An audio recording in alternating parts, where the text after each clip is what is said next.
et voilà. Alors tey lan mooy défi yi gën a mag pour l'actuel régime ci contexte bi ñu nekk tey contexte peut-être pour les États-Unis le retour de Trump ak xëy na ay coppite yu mu nar a indi en Afrique ci Afrique de l'Ouest gis nañu par exemple médiation bi président doon def entre la CEDEAO et les États du Sahel mujjuta antu foofu tamit rupture am na fa même si c'est un divorce à l'amiable face à ce contexte-là géopolitique mondial et sous-régional lan mooy défi majeur yu Sénégal sous Diomaye kon dugal ci aussi la question de la RDC. ku dem ba di tudd Trump Rwanda alors que tu es africain. oui la laal aussi bii. bien sûr xam nga man loolu la. waaw yaa ngi wax fële fu sori alors que à côté y a aussi une autre question. d'accord. Voilà donc on est maintenant dans le cadre de la géopolitique. Moi je suis un géographe je suis très à l'aise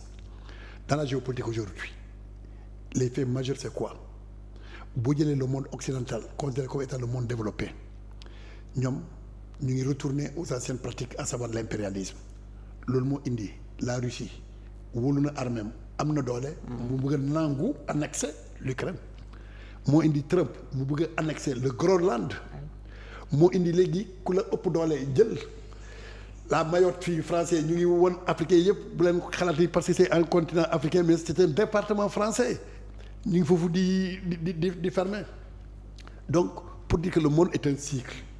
dafa nekk comme mode loo sol tey bul xalaat ni tey nga ko inventé kenn ngay toll dans les années 1800 li ngay sol ni am na ñu ko doon sol boobu mooy tourné di ñëw na donc on est donc dans un contexte d'annexion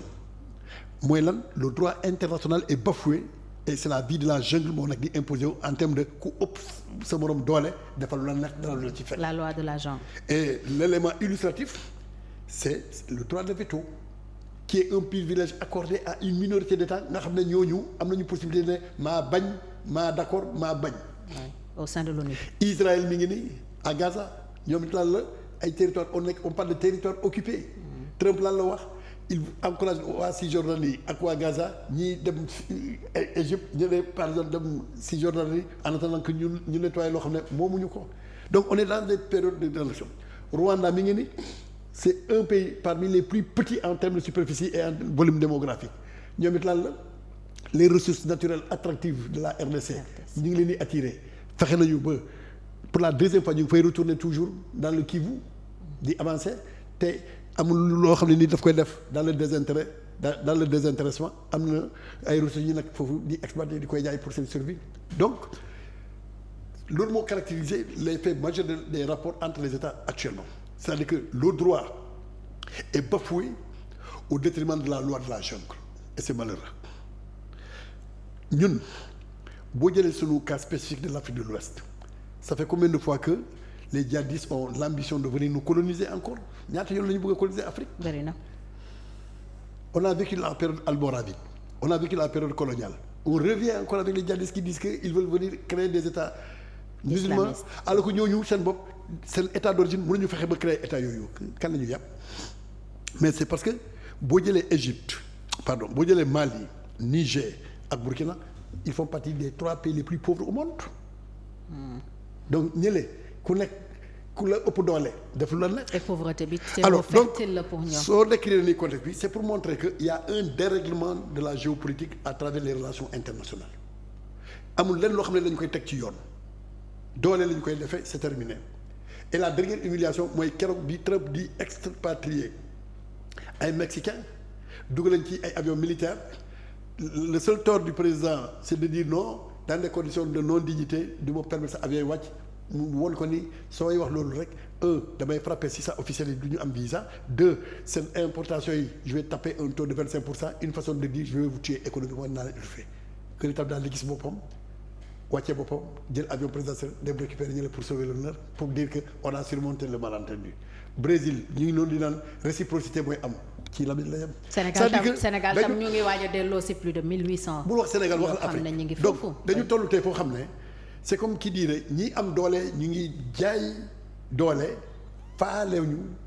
le droit international. donc c'est le monde de la jungle boobu c'est la première conséquence de l'impérialisme et du capitalisme malheureusement où l'être humain n'a pas de place la valeur économique moo déterminé lépp et ce sont ces théories ces idéologies qui ont été à l'origine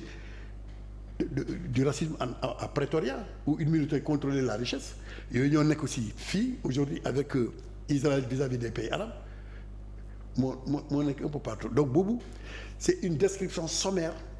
des relations internationales au moment où nous parlons ci ce micro léegi kay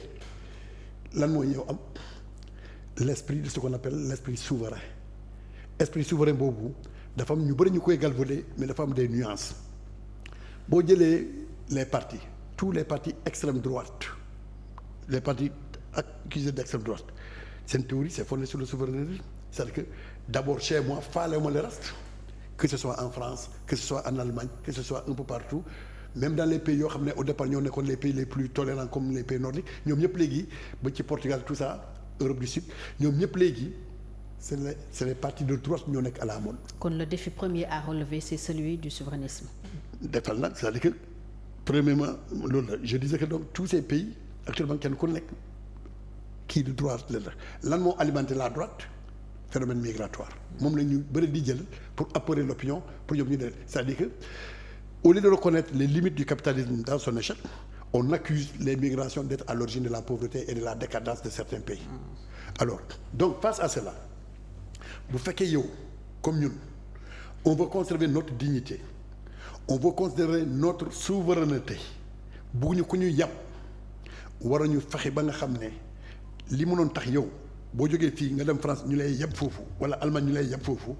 nga am ko fii ñu wàññee sa prétention à quitter la frontière pour dem wuti loo xam ne da nga xalaat ni mënoo ko am sa dëkk ñun état bi dafa war a def tout pour mu garantir à ses filles et à ses fils un minimum boo xam ne mën na leen retenir fii ñu garder seen dignité garder seen indépendance garder seen souveraineté mun a exprimer wu en sénégalais digne de son nom donc loolu mooy la meilleure option. réciprocité aussi ñu ngi koy wax ci visa yi Yassine Fall ministre de l'intégration africaine et des affaires étrangères réitéré na ko est-ce que mënul am ay conséquences parce que bi ko fi Macky Sall defee quelque temps après mesure boobu dañ ko lever ndax dañu doon wax ne par exemple mun na rey secteur touristique lu yàgg ak yeneen ak yeneen. c'est-à-dire que boo da nga ne Macky Sall daf ko def yàggul sa ñu génne ko loo gis ñu def te yàggul ñu génne ko c'est-à-dire que la réflexion n'a pas été poussée ñun c'est différent on a posé le principe mais on n'a pas dit systématiquement dafa am des mesures d'accompagnement préalable. waaw par bi c'est premier ministre il a été très clair mu ne il faut s'assurer que ñun tam on va faire un travail dans la célérité pour que affaire bi aussi gaaw dans les délais tout et tout am na ay conditions yu war a mën a accompagner le principe de réciprocité mais c'est pas dans l'absolu sous réserve que les conditions d'accompagnement en termes de traitement avec célérité et d'efficacité et de sécurisation du passeport ñu mën a accompagner affaire bi c'est ça parce que nous voulons aussi que nit ñi am beneen regard vis-à-vis de nous mooy un regard fondé sur le respect et le kii mutuel nous restons très ouverts mais nous sommes jaloux aussi de notre souveraineté. Souveraineté c'est le mot de la fin maa ngi lay gërëm Abdou Sané amoon naa mbégte lool dalal la ci jotaay bi. voilà ma lay gërëm di souhaiter encore une fois une bonne et heureuse année et beaucoup de conquêtes en termes de résultats pour votre chaîne di profiter ci occasion bi aussi pour gërëm. les téléspectateurs nga xam ne heure bu nekk ñoom ñu ngi suivre di réagir di souhaiter à l'ensemble du peuple sénégalais pour que digganteem ak autorités yi mu gën a